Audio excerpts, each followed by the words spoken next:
meus irmãos. É sempre uma alegria estar nessa casa tão acolhedora, principalmente poder trabalhar para Jesus. E o assunto que eu trouxe para dividir com os irmãos começa com uma pergunta. Na verdade, é o título do estudo que eu trouxe para dividir.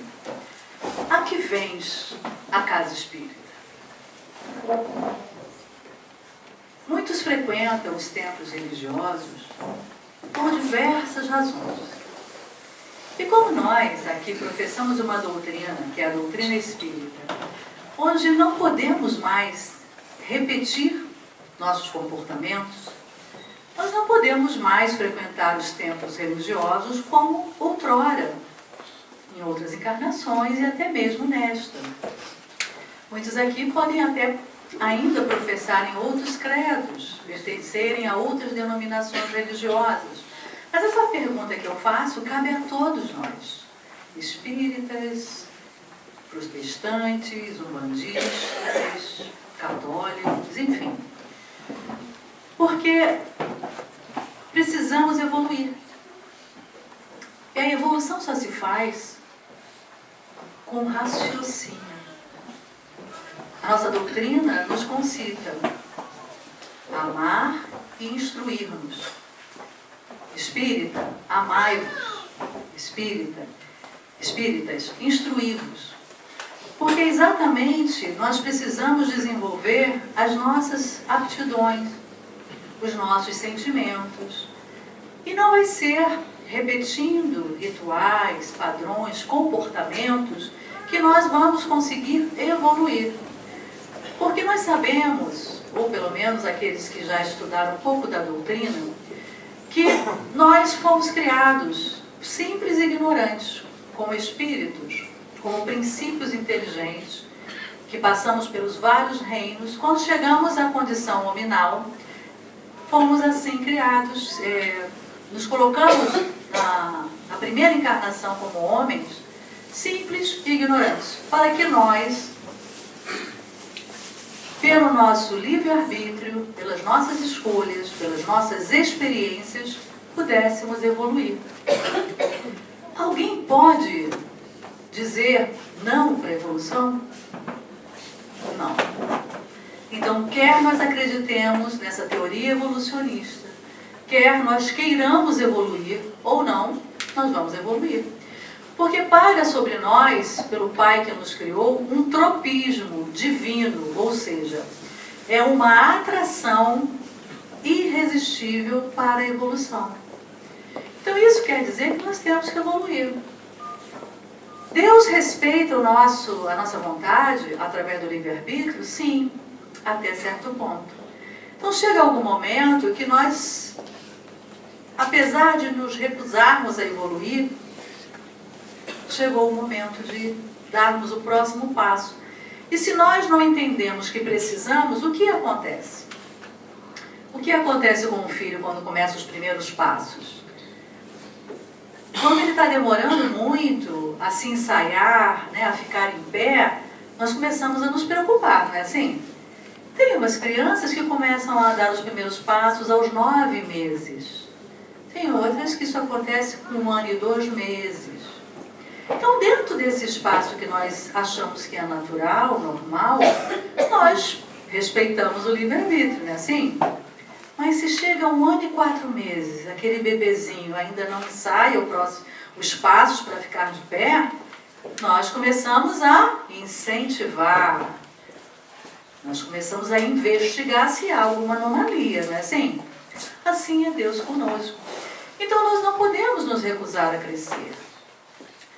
Porque senão, a ajuda que Deus nos dá é algo que nos impulsiona, queiramos ou não, que são as provações, as dores, os sofrimentos. Mas nós, que já despertamos, que já estamos aqui nessa noite fria, porque compreendemos que não somos só um corpo de carne, que somos algo além, que somos espíritos, e que muitos de nós já percebeu que há algo que é inerente a cada um, que tem alguma coisa que precisamos buscar, que é algo que precisamos fazer. E aí então vem essa doutrina e nos dá as ferramentas. Mas para isso precisamos fazer diferente. Não podemos frequentar uma casa espírita como outrora íamos aos templos, ritualisticamente. Colocávamos oferendas, barganhávamos com o Criador. Outras denominações ainda assim o fazem. Nós vamos ver nas promessas, né? Meu Deus, me dá isso que eu te dou aquilo. Me dá isso que eu paro de comer doce. Me dá isso que eu vou lá no abrigo e vou ajudar os velhinhos. Barganha. Isso é herança atávica dos nossos comportamentos em outras religiões. Por quê? Porque nós não compreendemos exatamente como funcionam os mecanismos da vida. Então, cada um pode pensar um pouco aí. Por que eu vou à casa espírita? Não podemos mais vir sem saber o que nos move. E aí nós temos vários tipos de respostas. Alguns vêm à casa espírita porque estão se sentindo com alguma doença, mas vão aos médicos, não acham as respostas. É uma dor de cabeça que não cessa, é uma dor de estômago que não tem causa, não é gastrite, não é úlcera. É uma dor que não se acha causa. E aí, em algum momento, essa pessoa cansada de ir de médico em médico, de hospital em hospital, alguém fala assim, já experimentou ir na casa espírita? Se a pessoa já foi alguma vez, ela fala, é mesmo, vou lá. Se ela nunca foi, eu vou fazer lá o quê? Eu falo, não, vai lá. Vai lá, tem a cromoterapia, tem o pêndulo. Quem sabe você descobre o que é. Então as pessoas vêm e elas transformam na sua cabeça a casa espírita em um pronto-socorro para resolver o seu problema de doença, para que eles possam se sentir melhores. Já tem outros que vêm à casa espírita porque estão tendo muitos problemas no lar. Está tendo desavença com o marido, com o filho, ou a sogra resolveu vir morar em casa. Nossa, o lar está pegando fogo.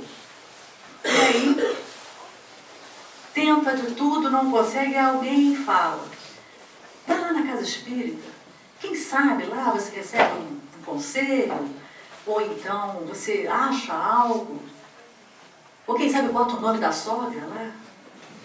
Então vem a casa espírita buscando apagar um fogo dentro de casa. E a casa espírita passa a ser um corpo de bombeiro. Tem mais. Tem gente que chega à porta da casa espírita porque tem uma irritação constante, um nervosismo, uma tensão nervosa, ou um medo, uma fobia que está lhe tirando o sossego e ela não sabe o que é. Ou mesmo está abraço com uma tristeza que não passa, ou mesmo uma depressão. E aí vem a casa espírita buscando o que deveria buscar com a psicóloga, achando que a casa espírita é o grande psicólogo. Outros vêm porque estão com problemas financeiros. Perderam o emprego, ou veio um revés financeiro, ou a mesma crise, né? Acaba gerando um problema financeiro. Então vem como se vai a uma instituição financeira, a um banco pedir um empréstimo, achando que a casa espírita vai resolver o seu problema. Outros vêm porque perderam o emprego. Então eu vou lá, quem sabe eu tomo um passe e o emprego aparece. É a agência de empregos, não é? Outros vêm porque estão a braço com os romances que não deram certo, uma desilusão sentimental, e vem buscando, analogicamente, uma cartomante. Quem sabe a casa espírita traz o ser amado em 2 dias, não é? Outros ainda vêm porque estão com umas ideias esquisitas, começaram a pensar em largar tudo e sumir, pegar ali uma estrada e comprar cigarro, mas nem fumam. sumirem ou mesmo dar cabo da própria vida. Então buscam uma casa espírita como se fosse a Santa Lúcia, um psiquiatra. Outros ainda perderam um ser amado. E aí buscam uma casa espírita em busca de uma notícia. E a casa espírita para esse, então, funciona como um carteiro ou como uma telefonista. Outros ainda sentem que tem alguma energia não muito boa lhes acompanhando. E aí encontram alguém na rua e que diz assim, não, você deve estar com um encosto, procura a casa espírita. E eles vêm então, buscando o que outrora se buscava nas igrejas, que é o exorcista. E aí nós vamos perceber que muitos desses que procuram a casa espírita por essas necessidades acabam não ficando. E nós podemos entender, porque todas essas motivações, elas são urgentes. E começam a frequentar a casa espírita, muitos desses problemas desaparecem, e por que eles vão ficar? Resolveram seus problemas. Então, vão cuidar de outras coisas. E passa um pouco de tempo, daqui a pouco, batem novamente a porta da casa espírita. Então, como é que nós deveríamos vir à casa espírita? Por que vir à casa espírita? Por que buscar esta religião? Nós vamos perceber que todos nós, sem exceção, tem problemas. Se tem alguém aqui que já atingiu a angelitude, por favor, me desculpe, mas eu estou só falando para aqueles imperfeitos como eu que aqui estão. Não é assim? Que pertencem a esse planeta que, conforme a codificação de Kardec nos diz, é o segundo estágio na evolução dos mundos. Pertence a um planeta de provas e expiações que está querendo mudar, já está na transição, que vai demorar um pouquinho de tempo para chegar no terceiro estágio, que é o planeta de regeneração. E o que isso nos conta? Nos conta que se nós estamos encarnados num planeta desse patamar, nós temos essa energia, nós pertencemos a esse planeta porque ainda somos compatíveis, ou seja, imperfeitos. E se somos imperfeitos, trazemos anomalias morais. E, portanto, vamos sofrer. Por que sofremos? Ah, porque é um castigo divino? Não. Nós sofremos porque nós mesmos buscamos o sofrimento através dos nossos atos, dos nossos pensamentos, daquilo que fazemos. E o quanto antes nós começarmos a entender, uma das primeiras coisas que nos liberta para que nós possamos caminhar é compreender que não existe vítimas. E nós vamos perceber na fala de quem chega na casa espírita, por conta dessas razões, eles estão sempre justificando seu padecer com algo externo. Alguém me faz sofrer, algo me faz sofrer. Então a primeira coisa é sabermos que não somos vítimas. Se estamos sofrendo por algo, precisamos avaliar o que eu estou fazendo para estar sofrendo assim. Se nós não achamos a causa nos nossos atos de agora, nossa codificação nos mostra que existem de duas fontes promanam as causas das nossas aflições. Causas atuais, por exemplo, muitas pessoas estão com dificuldades financeiras. E aí muitos falam, isso deve ser uma causa anterior, eu devo ter esbanjado muito dinheiro, então agora eu tenho problemas financeiros. E aí se você for perceber a vida da pessoa, ela gasta mais do que ganha. É anterior? Não. É atual. Mas se nós analisarmos os nossos problemas e não acharmos a causa nessa existência, ela está em outro. Por exemplo, alguém que nasce com uma deficiência qualquer. Alguém que nasce com uma doença congênita. Certamente que a causa está numa vida anterior. A ciência pode até explicar. Por exemplo, um bebê microcéfalo. A ciência pode explicar. A mãe foi contaminada pelo Zika vírus e gerou uma anomalia naquele bebê. Ok, a causa física está ali. Mas isso vai implicar em um sofrimento para esse bebê que está sendo gerado. Então, a causa espiritual desse sofrimento que possa vir a ser gerado por essa anomalia, ela vai ser explicada por causas anteriores.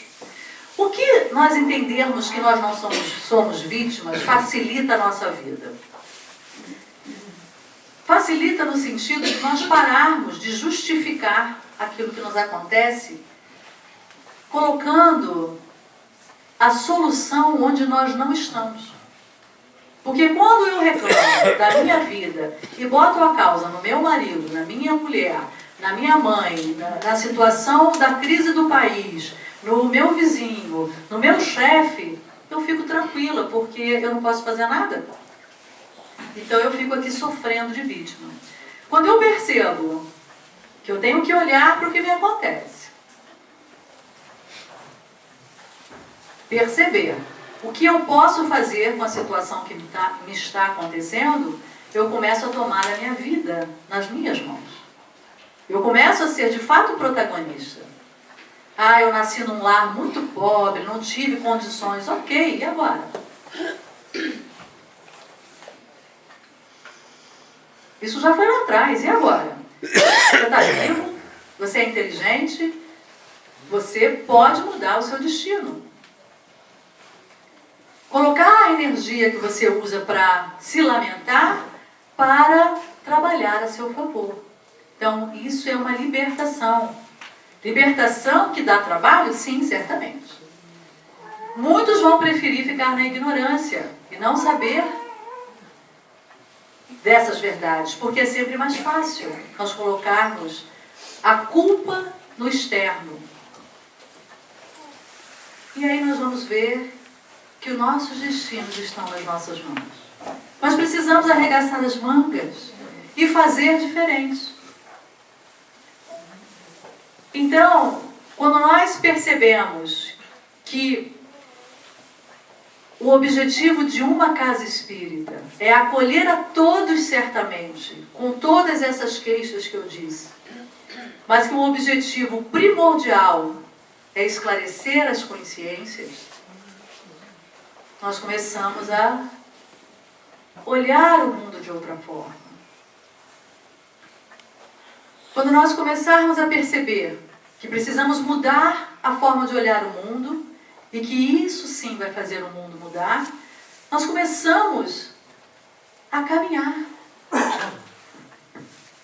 Porque somos os protagonistas das nossas vidas. Somos nós que começamos a mudar à medida que tomemos essa consciência.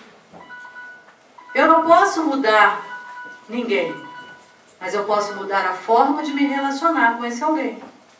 E aí tudo vai mudar. Quem é que nos traz as nossas aflições? Somos nós mesmos. E aí vou me socorrer de um querido espírito chamado Emmanuel, que foi o mentor espiritual do nosso querido médium amor Chico Xavier. Ele tem um livro, Religião dos Espíritos, como todos os livros de Emmanuel, é belíssimo. E lá no capítulo 10, pela psicografia de Chico Xavier, ele nos traz, o título do capítulo é Examina a própria aflição. E aí ele vem. E esse livro, ele traz estudos e dissertações a respeito das questões do Livro dos Espíritos. Então, é um estudo belíssimo para aqueles que querem conhecer a doutrina. E ele traz assim, ele vai dissertar a respeito da questão 908, que Kardec faz aos luminares da espiritualidade, que é essa. Como se poderá determinar o limite onde as paixões deixam de ser boas para se tornarem mais? Porque aquilo que nós fazemos na vida acaba vindo contra nós, né? Que às vezes uma paixão pelo trabalho, por exemplo, é uma coisa boa. Mas qual é o limite do bom e do ruim? E aí então falando, né, examina a própria aflição, Emmanuel nos diz: examina a própria aflição para que não se converta a tua inquietude em arrasadora tempestade emotiva. Todas as aflições se caracterizam por tipos e nomes especiais. A aflição do egoísmo chama-se egolatria. Então vamos ver, uma pessoa que é egoísta, ela acaba sofrendo a egolatria. É uma aflição que ela traz para ela. E o que a egolatria traz aflitivo para ela? A pessoa egoísta acaba ficando só. As pessoas vão se afastando. Porque é ruim conviver com alguém que só pensa em si mesmo. Então o egoísta, ele vai ficando sozinho. Então é uma aflição que, se ele não é uma fenda moral, que se ele não trabalha em si mesmo, ele acaba trazendo essa aflição da egolatria para ele. A aflição do vício chama-se delinquência. Eu conheço algumas pessoas, algumas mais afastadas, algumas menos, que eram pessoas de uma moral ilibada. Inclusive em Lumiar, né, que a gente convive assim, muito próximo com as pessoas. Pessoas que trabalhavam, em particular 2 jovens, que eu via sempre ali, até porque tinham trabalhos que de vez em quando eu me servia na comunidade, que eu via jovens trabalhadores e tal, e que eu vi definhando no vício, até o ponto de caírem de fato na delinquência. Eram honestos, mas o vício, um deles pelo menos que eu sei, o fizera a virar um ladrão, porque chegou a furtar pequenas coisas para sustentar o vício. Então, a aflição do vício é a delinquência. A aflição da agressividade chama-se cólera. Então, o ser que ainda possui uma agressividade dentro de si, ele traz a cólera como uma aflição. E o que acontece com um ser que se encoleriza facilmente? Ele envenena o próprio organismo físico. Ele vai corroendo o seu organismo. Porque a cólera, ela envenena, ela faz com que os neurônios gerem hormônios estressores, como o cortisol. Quando você está com raiva, você gera esse hormônio que vai corroendo a sua energia, as suas células. Então, a pessoa às vezes tem uma anomalia e a cólera ela ataca muito o fígado. Daqui a pouco ela está com uma cirrose e ela fala, mas eu não bebo. Mas e quantas vezes ela se encolerizou? Então, olha ela gerando a sua própria aflição. A aflição do crime chama-se remorso. Todas as vezes que nós cometemos um crime, e não precisa ser um crime elencado no nosso Código Penal, mas do Código das Leis do Universo, todas as vezes que nós burlamos uma das leis que regem o universo, não precisa ninguém saber. Se nós, por exemplo, tomamos algo que não é nosso, e não precisa estar elencado, como eu disse, no Código Penal. Por exemplo, quando roubamos o sonho de alguém, nós nos desequilibramos com as leis que regem o universo. E nós sabemos que essas leis, elas nos regem. E nós nos desequilibramos quando as infringimos, porque Allan Kardec também quis saber aonde estavam escritas essas leis. e perguntou aos luminares da espiritualidade. E eles nos responderam, a Kardec e a todos nós, estão escritas na consciência. E é por isso que quando nós infringimos uma dessas leis, nós não ficamos bem. Trazemos aflições para nós. E o remorso é essa aflição.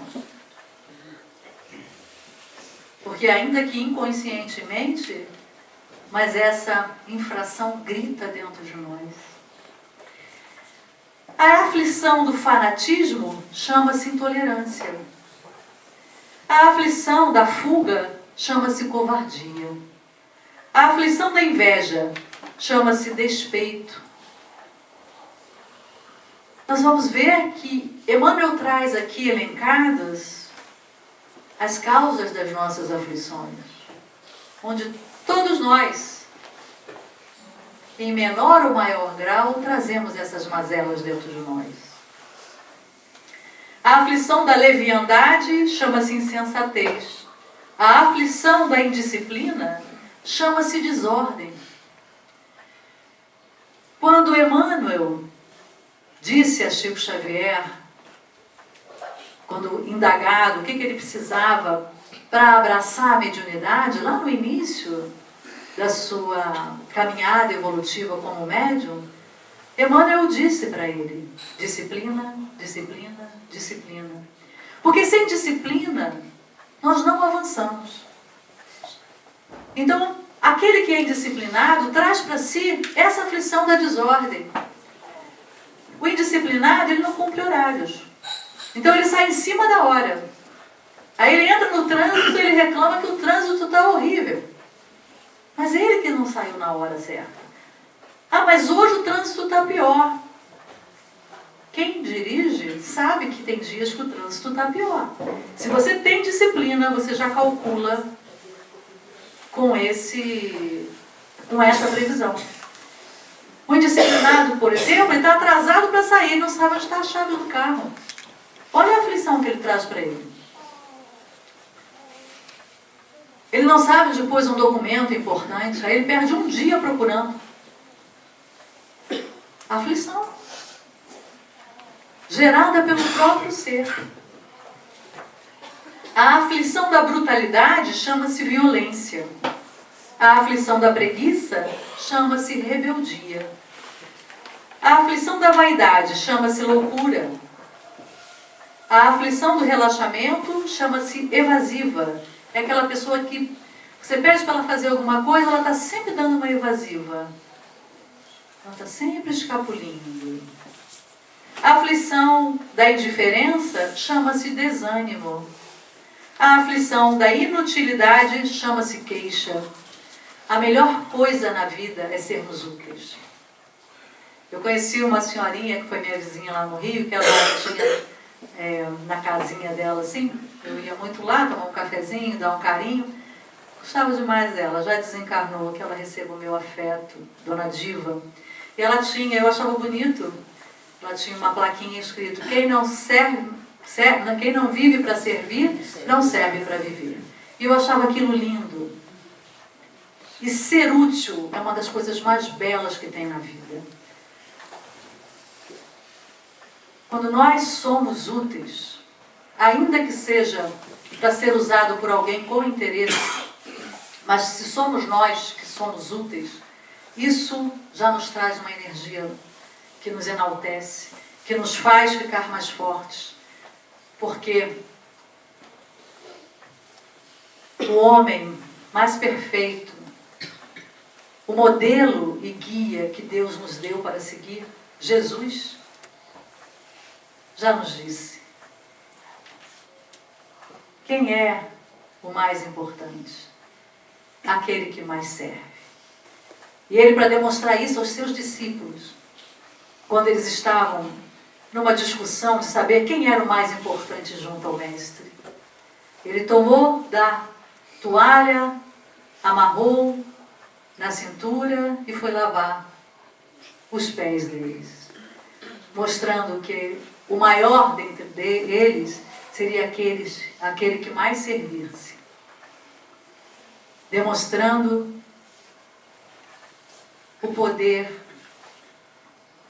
da humildade, que todos nós temos que despertar. A aflição da inutilidade chama-se queixa, a aflição do ciúme chama-se desespero. E aí eu me recordo de alguns pacientes no consultório que falam duas frases, em geral, a respeito dos relacionamentos. Ah, doutora, sabe como é que é? Nós temos aquelas brigas normais de casal. E eu tenho aquele ciúme normal, né? Normal de quem gosta, de quem ama. Nenhuma das duas coisas são normais. Briga não é normal. Se existe briga, existem problemas naquela relação. Discussões em tom de voz educado é ótimo. Discutir é divergir para chegar a algum consenso. Briga não. Briga é desrespeito. Está tendo algum problema na relação. E ciúme? Ciúme não tem nada a ver com amor. Ciúme vem do sentimento de posse. Ciúme vem da insegurança. Também tem problema. Não é normal. E traz aflição. O ciumento não tem paz. O parceiro parou porque furou o pneu. Aquela meia hora que se atrasou para chegar em casa, o ciumento sofre. E o ciumento, ele é imaginativo. Né? O ciumento, ele é capaz de, em meia hora, fazer um filme de Fellini, outro de Woody Allen, outro de Spielberg na sua cabeça, porque ele não faz só uma hipótese, ele faz várias, para ele sofrer bastante. E depois, quando o companheiro chega, ou a companheira, ele já está totalmente contaminado por aquilo que ele construiu e acreditou. E aí, todos já sabem o que acontece, né? A aflição da impaciência chama-se intemperança. A aflição da sovinice, paulismo, chama-se miséria. E é muito interessante que os sovinos, os pão duros, eles acabam vivendo como miseráveis. Então, realmente é essa aflição. Eu conheço algumas pessoas que trabalham só para juntar e construir. E vão deixar tudo para os filhos usufruírem. Não se dão ao desfrute daquilo que poderiam.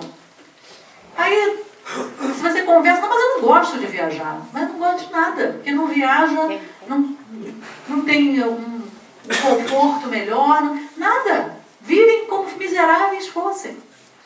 Então é a sua própria aflição. E depois, quando desencarnarem, vão sofrer ao verem o quê? Os filhos detonando, fazendo tudo aquilo que eles não fizeram. Vão usufruir. Porque para que serve você amealhar, se não para você poder proporcionar uma vida confortável? Eu vejo muitas pessoas invertendo. Por que nós vamos procurar o trabalho? Para ter uma vida confortável, né? Para poder fazer jus às necessidades, algum conforto e tudo mais. Mas se isso acaba se invertendo, ao invés de o objetivo ser viver bem, passa a ser juntar. E aí há uma inversão, que fatalmente não vai dar boa coisa. Janice, ele sai da pobreza, mas a pobreza não sai dele. É um pouco por aí, né? Muitos também nós vamos ver, né? Eu já tive um caso, até para regressão no consultório, a pessoa realmente ela não conseguia fazer diferente porque ela tinha vivido uma vida de muita precariedade. Então, ela tinha muito medo, por isso até foi fazer terapia, ela tinha muito medo de ficar sem nada. E só uma dica para vocês, tudo aquilo que a gente tem muito medo, que sai do razoável, é um medo do que já passou. Porque a gente pode até ter alguns medos, assim, que nos precavem de algo, mas quando vira algo muito exacerbado, em geral é porque nós já vivemos aquilo.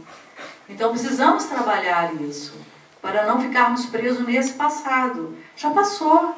Mas a pessoa aquilo marcou de tamanha forma, foi tão doloroso e ele não elaborou aquela dor, que ele tem medo só de pensar.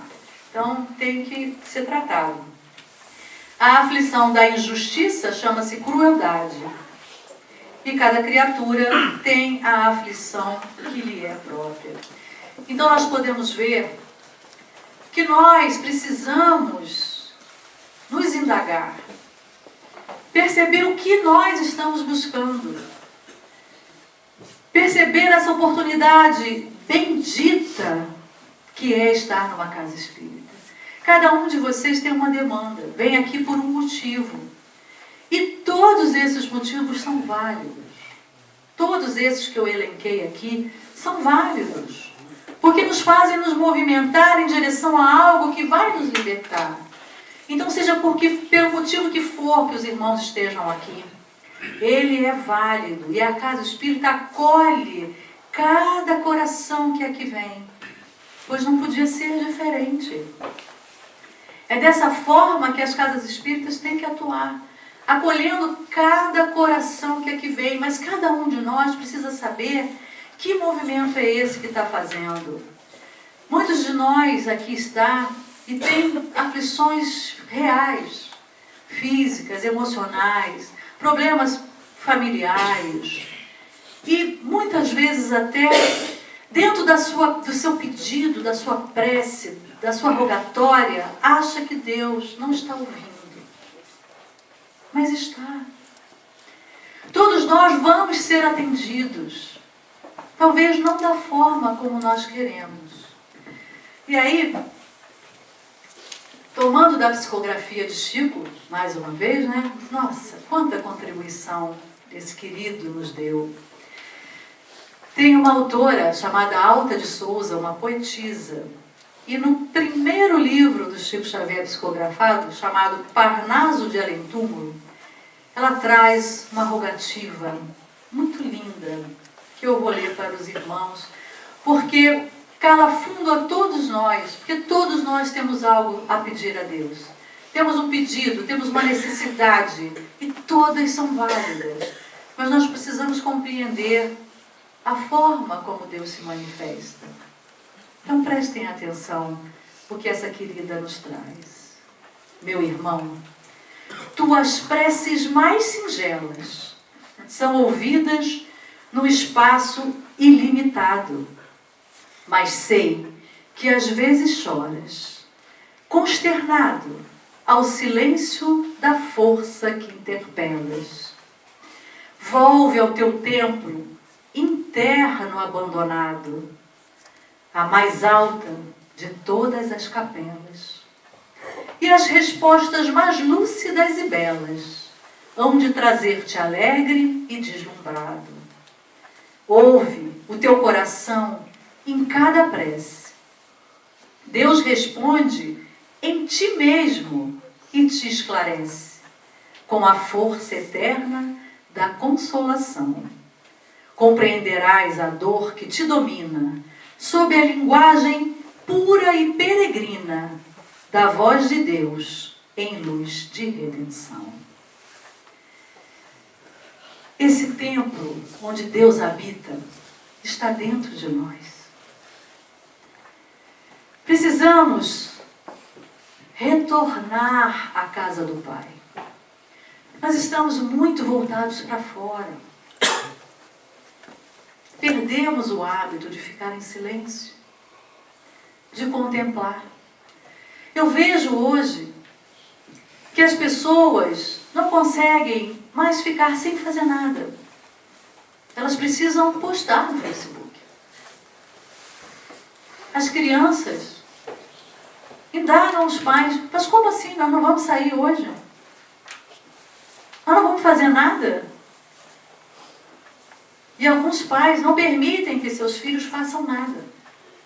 Preenchem cada espaço de tempo das crianças.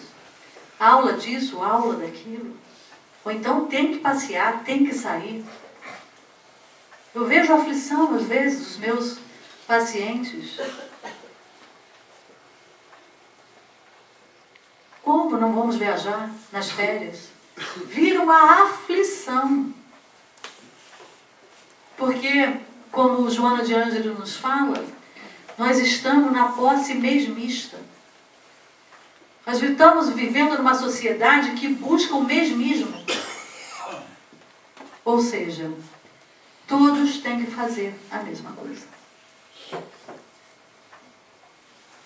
Porque se minha amiga postou que foi a Paris, eu tenho que ir a Paris também. Se nas férias passadas eu não fiz nada, eu não postei nada, eu fico aflita, porque, como assim? Eu não estou igual. Se a maioria dos meus amigos fez algo, foi àquele restaurante, eu tenho que ir também. Comprou aquela TV de última geração, eu tenho que comprar também. E isso, meus irmãos, nos traz muitas aflições. Traz anomalias morais. Traz infortúnios. Porque muitas vezes nós vamos fazer o que não podemos. Financeiramente, fisicamente. Queremos nos enquadrar nessa sociedade utilitarista. Nós não. Nós não podemos mais. Nós já sabemos que não somos esse corpo. Os apelos da matéria são necessários, sim. Precisamos comer, vestir, morar, ter um carro para ter um conforto que nos leve. Isso é ruim? Não, não é. Os exageros é que são. E precisamos, então, voltar ao nosso tempo interno, onde Deus habita, onde Ele nos responde às nossas preces. Porque todas as preces são respondidas. Os amigos da espiritualidade nos dizem isso. Não existe prece sem resposta. O que existe é a falta da sensibilidade do pedinte. Quantas vezes o não de Deus foi um sim melhor que recebemos na vida. Quantas vezes passa o tempo e nós percebemos que bom que Deus nos atendeu naquela prece. Porque nós não sabemos pedir. Nós não sabemos o que é melhor para nós.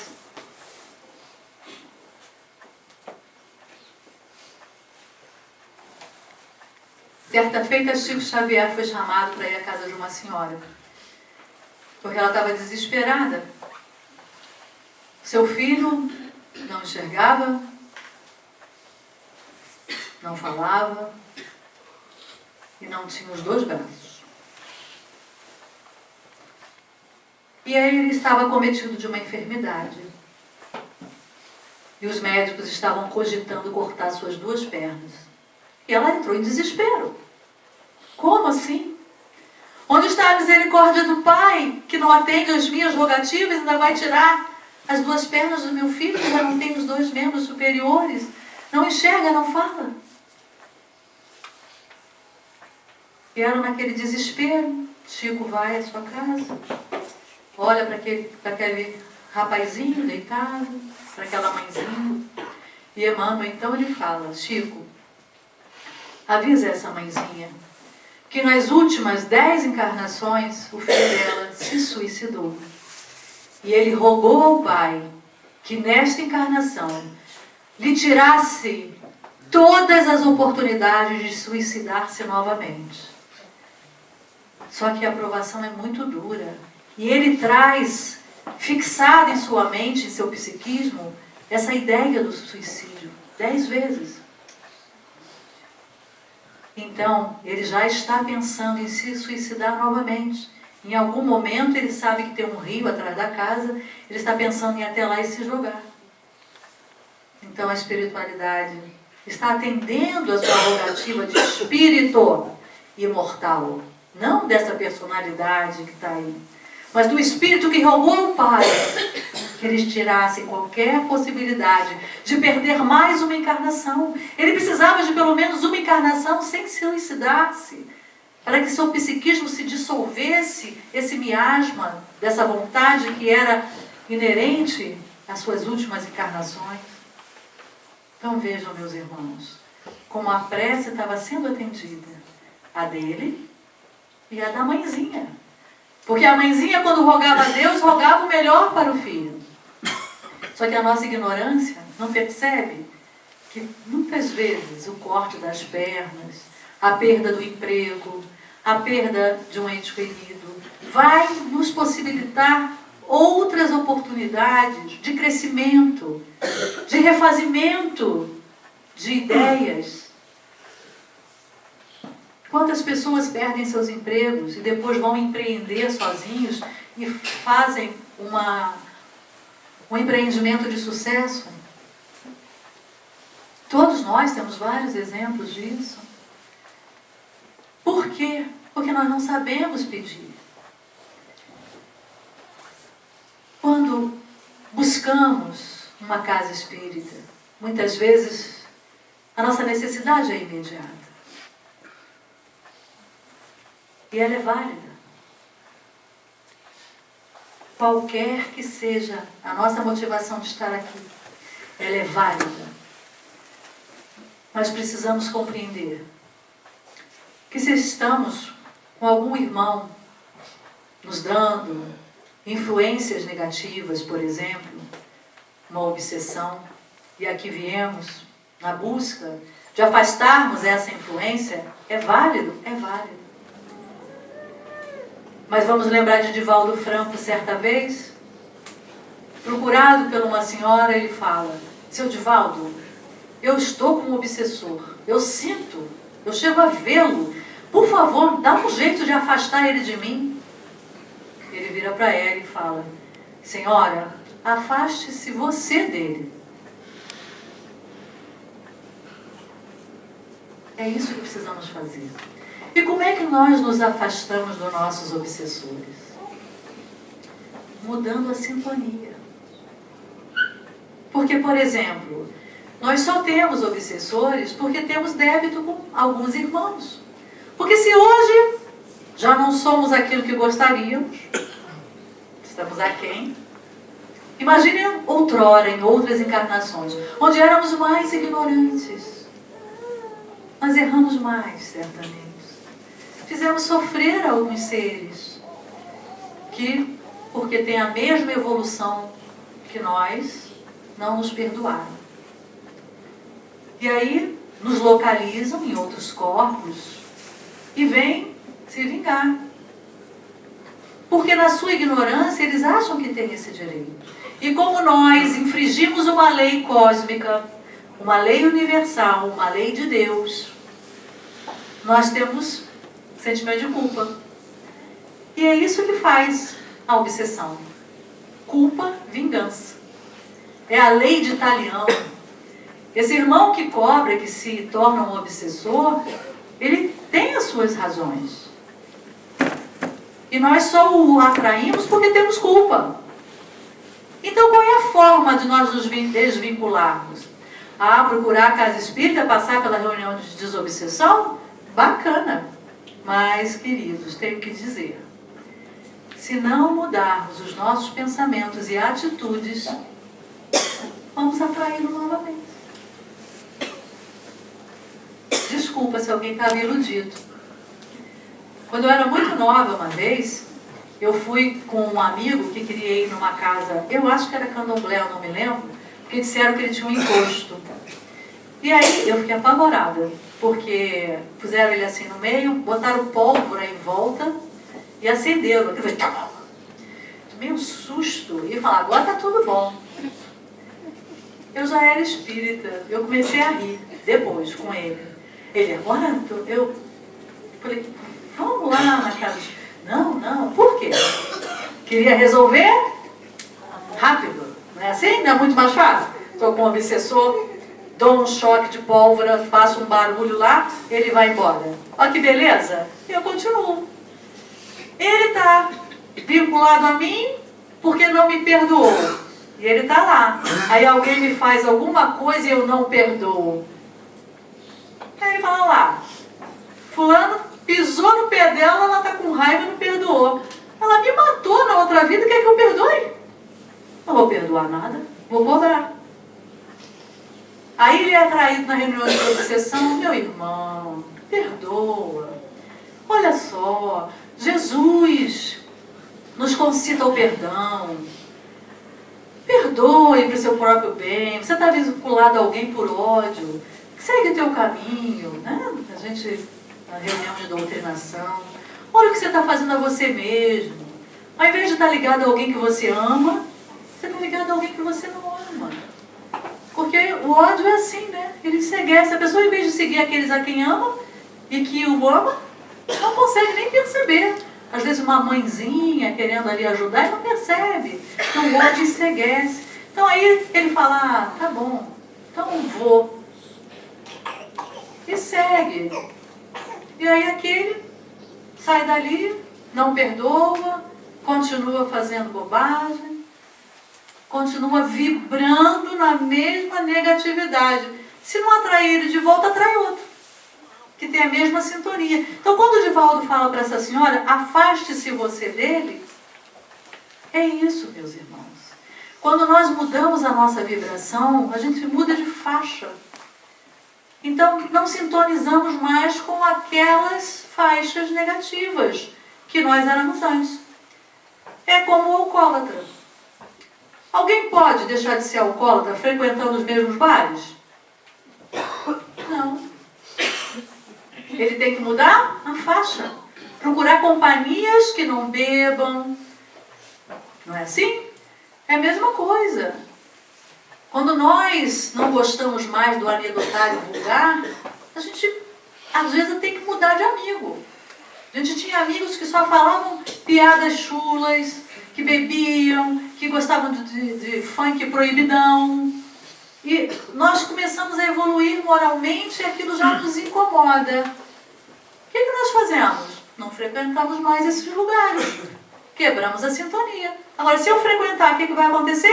Eu vou receber aquelas mesmas informações que eu não quero mais. Então, meus irmãos, vir à casa espírita, tomar o passe, ótimo.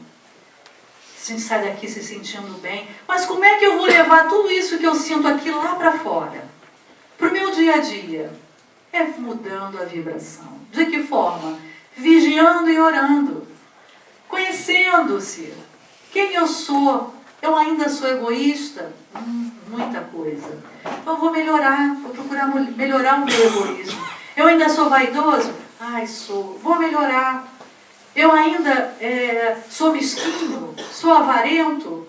Eu vou olhar tudo isso que Emmanuel elencou ali, que ainda trago em mim. Mas olha só, vou dar uma dica. Não tenta melhorar tudo de uma vez só, não. Porque senão a gente desanima. Pega uma coisinha só. Vamos ser humildes. Vamos pegar uma fenda moral para a gente poder preencher de virtudes. Vamos pegar, vamos ver aquilo que mais em nós nos incomoda, porque já nos incomoda. E vamos melhorar. Vamos levar lá para fora atitudes que nós gostaríamos que os outros tivessem conosco, vamos ter para com os nossos irmãos. Vamos fazer diferente, porque nós já podemos. Vamos mudar, vamos ser mais gentis. A irmã Sheila, querida espírita Sheila, que é a mentora da nossa casa, Allan Kardec de Lumiar, ela fala, o amor começa pela gentileza. Se ainda não somos capazes desse amor que Jesus nos concita, vamos ser gentis. Vamos ser mais tolerantes. Vamos trabalhar naquilo que já dá para trabalharmos. E principalmente, vamos mudar a nossa vibração através da nossa moralização. E vir à casa espírita, sim, com essas questões mais terrenas, sim, mas sabendo que se nós não mudarmos moralmente, nada vai mudar. Tomamos o passe e nos sentimos bem. Chegamos lá na rua, alguém nos dá uma fechada, a gente fala uma palavra chula, acabou essa vibração boa que estava aqui. Voltamos uma vibração mais baixa. Não é assim? Então, precisamos tomar conta das nossas atitudes, dos nossos pensamentos, se quisermos entrar numa outra vibração. Porque vir à casa espírita é importante? É. Mas levar o que aqui nós recolhemos para o dia a dia é muito mais. Ah, nós podemos nos melhorar sem nenhuma casa espírita, sem nenhuma igreja, sem nenhum templo? Até podemos. Mas certa vez um mestre estava reunido em volta do fogo com os seus discípulos. Não o mestre Jesus, mas um mestre mais terreno. E aí um dos discípulos perguntou: mestre, nós precisamos realmente estarmos juntos para estudar a sabedoria da vida? Ele não respondeu, ficou quieto, pegou uma pinça, tirou uma brasa da fogueira e colocou de lado e continuou a meditar. Daqui a pouco aquela brasa apagou, ele pegou de volta, recolocou na fogueira e ela se reacendeu. Onde 2 ou mais pessoas se reunirem em meu nome, eu com elas estarei. É isso que fazemos aqui. Nos reunimos para nos dar forças uns aos outros, porque unidos podemos mais.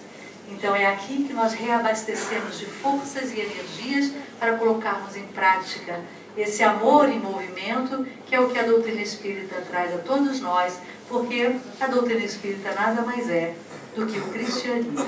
Muito obrigada.